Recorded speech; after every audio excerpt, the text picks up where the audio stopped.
अगर आप सोच रहे हैं कि अर्बन नक्सल सिर्फ नारे लगाते हैं, सिर्फ पोस्टर चिपकाते हैं या सिर्फ बहस करते हैं, तो आप बहुत बड़ी भूल कर रहे हैं। क्योंकि ये लोग बहस नहीं करते, ये सीधे कब्जा करते हैं। ये लोग विरोध नहीं करते, ये लोग संस्थाओं को हाईजैक कर लेते हैं। और सबसे बड़ी बात, ये सब मेरी राय या मेरे विचार नहीं है, ये माओवादियों की खुद की लिखी रणनीति है। दरअसल यही अर्बन पर्सपेक्टिव का असली चेहरा है। अर्बन पर्सपेक्टिव क्या? ये वो डॉक्यूमेंट जो माओवादियों ने खुद लिखा, नक्सलियों ने खुद लिखा अपने अर्बन सिस्टम को फैलाने के लिए।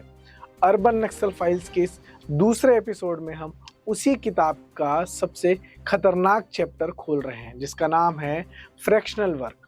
और अगर आप इस शब्द को समझ गए तो आप समझ जाएंगे कि देश के बड़े बड़े मंचों पर सालों से क्या चल रहा है। यह एपिसोड उन सभी नकाबों को उजागर करने वाला है जो लोकतंत्र की आड़ में देश के खिलाफ काम करते हैं। तो चलिए शुरू करते हैं अर्बन नक्सल फाइल्स का दूसरा एपिसोड। मैं हूं शुभम उपाध्याय और आप देख रहे हैं द नैरेटिव। अर्बन पर्सपेक्टिव में माओवादी शहरों के लिए एक खास रणनीति बनाते हैं। वे कहते हैं कि शहरी क्षेत्र में हमेशा अंडरग्राउंड रहकर काम करना पड़ेगा, सीधे सीधे पार्टी झंडा लेकर सामने नहीं आना है। इसलिए वे एक ऐसी चाल चलने की बात करते हैं जिसमें वो खुद सामने नहीं आते, लेकिन स्टेजेस पर कब्जा कर लेते हैं। और इसी को वो कहते हैं फ्रैक्शनल वर्क, यानी दूसरों के मंच में घुसना, दूसरों की भीड़ में घुसना, दूसरों के मुद्दों को हथियार बनाना और धीरे धीरे लीडरशिप अपने हाथ में ले लेना। अब मैं आपको अर्बन पर्सपेक्टिव से एक लाइन एज इट इज सुनाता हूं जो उसमें लिखी है। ध्यान से सुनिए, क्योंकि यही पूरा खेल है। वो लाइन है, fractional work is carried on with in mass organisations. इसका मतलब साफ है कि वो कहते हैं कि मास ऑर्गेनाइजेशंस के भीतर घुसकर काम करना है। यानी संस्था बाहर से आपकी नहीं दिखेगी, लेकिन भीतर से नियंत्रण आपका ही होगा। और ये शब्द सुनकर आपके दिमाग में एक और तस्वीर बननी चाहिए कि एक कैंसर की तस्वीर जो बाहर से नहीं दिखती लेकिन भीतर से शरीर को खा जाती है। और अब ये जानना जरूरी है कि वो किन किन जगहों पर, किन किन स्थानों पर फ्रैक्शनल वर्क को उपयोग में लेते हैं। अर्बन पर्सपेक्टिव जो किताब है, इसे किसी एक सेक्टर तक सीमित नहीं रखता, बल्कि वो साफ साफ कहता है कि कहाँ कहाँ घुसना है।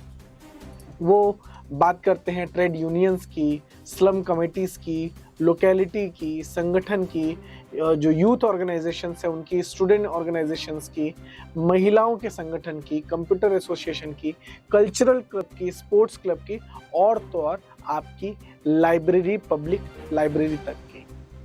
अर्बन पर्सपेक्टिव किताब यहाँ तक कहती है कि वो भजन मंडली जैसे मंचों में भी फ्रैक्शनल इन्फ्लुएंस कर सकते हैं। अब सोचिए, अगर एक आतंकी संगठन की रणनीति ये है कि वह भजन मंडली तक में घुसपैठ की संभावना देख रहा है, तो फिर विश्वविद्यालय, एनजीओज, मीडिया के जो मंच हैं और यूनियंस जो हैं, उनका क्या हाल होता होगा। दरअसल यही वो जगह है जहां बस्तर और जेएनयू का कनेक्शन भी दिखाई देता है। बस्तर में माओवादी बंदूक तो चलाते हैं, पर बंदूक को चलाने के लिए सिर्फ जंगल नहीं चाहिए, उसे शहर का सपोर्ट भी चाहिए, शहर से वकील भी चाहिए, शहर से बेल भी चाहिए, और शहर से फंडिंग भी चाहिए, और तो और शहर से नैरेटिव चाहिए। और यही शहर उनको रिक्रूटमेंट भी लाकर देता है, और यही सबसे आता है फ्रैक्शनल वर्क। जब आप संस्थाओं में घुसकर इन्फ्लुएंस बना लेते हैं तो आपके लिए आतंकी शब्द हट जाता है, आप एक्टिविस्ट हो जाते हैं, आप ह्यूमन राइट्स डिफेंडर हो जाते हैं, आप स्टूडेंट लीडर हो जाते हैं, स्टूडेंट एक्टिविस्ट हो जाते हैं। और यही सबसे बड़ा धोखा है जो हमारे आंखों के सामने रखा जाता है। अर्बन पर्सपेक्टिव जो किताब है, जो उनका डॉक्यूमेंट है, उसमें एक और बड़ा संकेत दिया गया है। वो ये कहते हैं कि नए क्षेत्रों में ज़्यादा क्रांतिकारी, यानी वो अपनी जो भाषा को क्रांतिकारी कहते हैं, वैसी भाषा का उपयोग ना करो, ज़्यादा एक्सपोजर मत लो, पार्टी लिटरेचर खुले में मत बांटो, जल्दी अपने आप को ओपन मत करो। यानी इनका मतलब साफ है कि उनका उद्देश्य अपना चेहरा दिखाना कभी नहीं है, उनका उद्देश्य दूसरों के कंधे पर बंदूक रखकर गोली चलाना है। यानी सामने जनता होगी और पीछे से माओवादी पार्टी। और अब सवाल यही उठता है कि ये सब रोका कैसे जाएगा।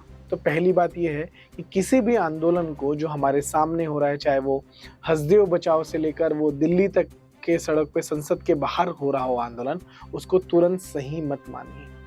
हर एजिटेशन जेन्युइन नहीं होता है। बहुत सारे आंदोलन को किसी और ने डिजाइन किया होता है। दूसरी बात, जब भी कोई मंच, कोई प्रोफेसर, कोई एनजीओ, कोई स्टूडेंट ग्रुप सिर्फ एक ही दिशा में सोचता दिखे, सिर्फ फोर्स को, आर्मी को, सुरक्षा बलों को विलेन दिखाए, देश को ऑपरेसर बताए और आतंक को रेजिस्टेंस दिखाए, तो समझ जाइए कि वहाँ इशू नहीं चल रहा है, वहाँ इन्फिल्ट्रेशन चल रहा है। और इन सारी चीज़ों के बाद जब हम बस्तर जैसे माओवादी आतंक से प्रभावित जो क्षेत्र को देखते हैं और वहाँ की पीड़ा को देखते हैं, तो समझ आता है कि वो कितनी अधिक है। वहाँ बस्ती के बस्ती, गांव के गांव जला दिए जाते हैं, वहाँ बच्चे डर कर सोते थे, वहाँ विकास रोक दिया जाता था। लेकिन शहरों में बैठा जो फ्रैक्शनल नेटवर्क है, उसी पीड़ा को अपने एजेंडे में बदल देता। वो पीड़ा को खत्म नहीं करना चाहता, वो पीड़ा को बेचकर सत्ता और प्रभाव चाहता था। वास्तव में अगर फ्रैक्शनल वर्क को देखें और समझें तो ये कोई एक्टिविस्ट टर्म नहीं है, ये इंसर्जेंसी की टेक्टिक है, ये अर्बन नक्सलिज्म का सबसे बड़ा हथियार है। और अगर हमने इसको समय रहते नहीं समझा तो देश की जो संस्थाएं हैं वो धीरे धीरे भीतर से खोखली हो जाएंगी और कई जगह हो चुकी हैं। तो ये जो फ्रैक्शनल वर्क है, इसे समझना बहुत ज़रूरी है।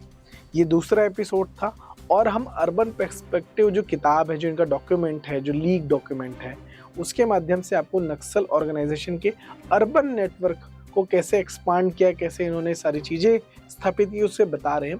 तो इस दूसरे एपिसोड में हमने आपको फ्रैक्शनल वर्क के बारे में बताया, लेकिन अब जो अगले एपिसोड में हम इनके कवर ऑर्गेनाइजेशंस का सच आपके सामने रखेंगे। यही वो नकाब है जिनके पीछे अर्बन नक्सल का जो नेटवर्क है वो एक्चुअली में सांस लेता है।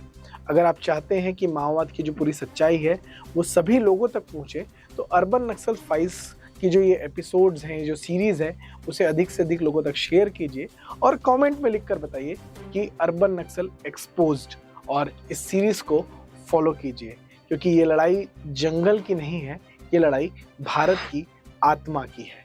अगर आपको यह वीडियो पसंद आया हो तो इसे लाइक करें, शेयर करें और द नैरेटिव को सब्सक्राइब करें।